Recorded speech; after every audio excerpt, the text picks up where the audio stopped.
to our guest sitting next to me. He was the former deputy BOJ governor under Kuroda as recently as a year ago. He joins us. Very honored to have you, Masazumi Wakatabe. Thank you so much, sir. Good to be here. Yeah. So there is obviously what the BOJ will do and what it should do. I know what you think it should do, but let's first of all say, because the foregone conclusion seems to be after Jiji, Kyodo, Nikkei, all saying it's a foregone conclusion. Is it? What are they going to do? Yeah, it is. I think that's almost certain. Actually, it's very certain. That's 100% certain. And what they are going to do is to raise the policy rate, and they are going to end the negative interest rate policy. And I think that they are probably going to raise that to 0 to 0.1%. Right. And also they are going to end the sort of new purchase of the ETF and the J-REIT. Okay. The stock market doesn't need necessarily the backstop. Exactly, at this juncture. But I think that's a crucial point. I think that the BOJ is going to insist that even with this modification, the accommodative, the monetary easing policy is on. I mean, that's they are going to say that real interest rate has been in the negative territory, even with this so-called rate hike. So that, and also that they make sure that first, they are not going to raise the policy rate, short-term policy rate in a successful way. So they're not going to telegraph necessarily future hikes. Exactly. They don't talk about it. I think if they are asked about that, they think, they say that under the current condition, they're not in that situation to raise it. Governor Waseda essentially wants to not conflict what he's been messaging already, and that he's going to maintain an accommodative policy despite exiting negative interest rate policy. Exactly. But also that, that the CPI is falling and the GDP is stagnating, and this decision March is kind of, before the outlook report comes out and before the branch managers meeting in the BOJ happens. So in that sense, and also the Shunto, the spring offensive wage negotiations, not the whole data is available yet. So in a sense, that's it's a kind of rush to do. So in that sense, the Governor Ueda has every reason to say that this is a continuation of the monetary easing, not the ending of the monetary easing. Well, if you were still on the board as deputy governor, you would vote against this. I would vote against it, but I will make sure that that is not going to happen. I mean, that's, So if I, vote against the sort of the consensus, that would be not good. So in that sense, I'm going to have to try to convince others not to go ahead this time. So why the rush? I mean, the 2% inflation target, how sustainable is that? CPI has come off the boil. It's at 2.2%, still above the target, but it's losing its disinflation. Exactly. So in that sense, I am sort of puzzled by this rush. I mean, inflation expectations are raised, but it's not as high as the 2% inflation target.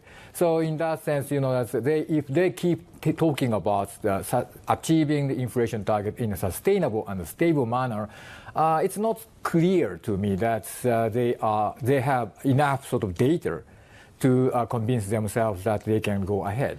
Is the risk of a premature tightening, does that outweigh the risk of overheating the economy? Well, that's the case. I think that I would argue that the risk of premature tightening is greater than the risk of the overheating the economy. If you think about the Japanese economy right now, the GDP is stagnating and CPI is falling due to the waning of the cost push factors.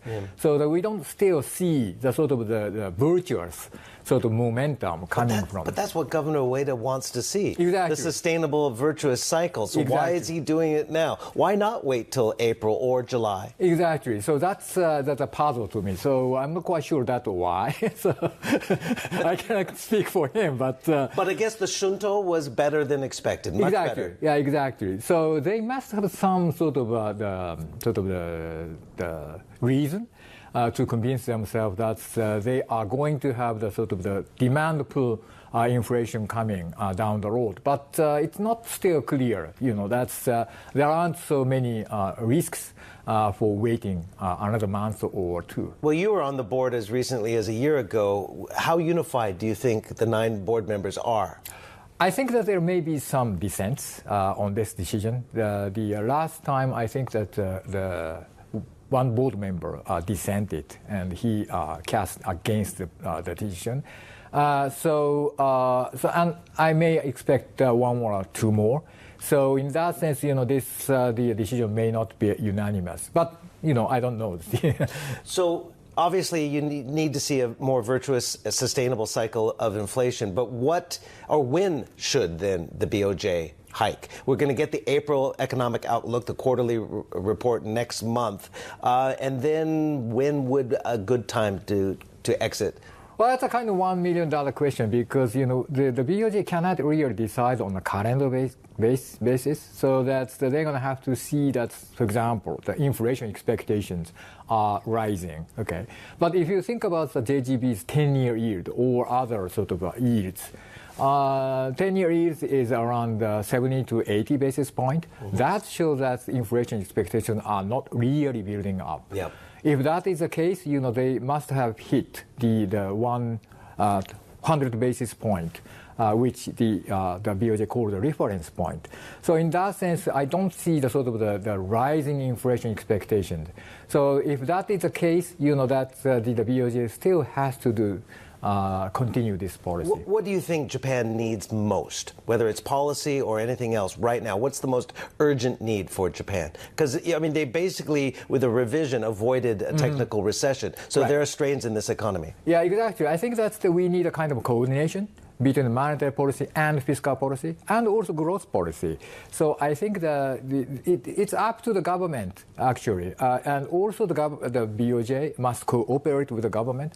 But I think the government can sort of address the sort of the problem. And the problem right now is Japan is now at a critical juncture of transitioning from the sort of deflationary-minded Japan to mildly inflationary Japan. And we see a lot of good signs, like the nominal wage growth, Shinto wage settlements. So I think the government and the BOJ must push this movement forward from this deflationary Japan to a more mildly inflationary Japan. So I think the government can do a little bit more of fiscal stimulus, and the BOJ can continue the current monetary policy. Wakatabe-san, thank you so much for your time. We really appreciate your insights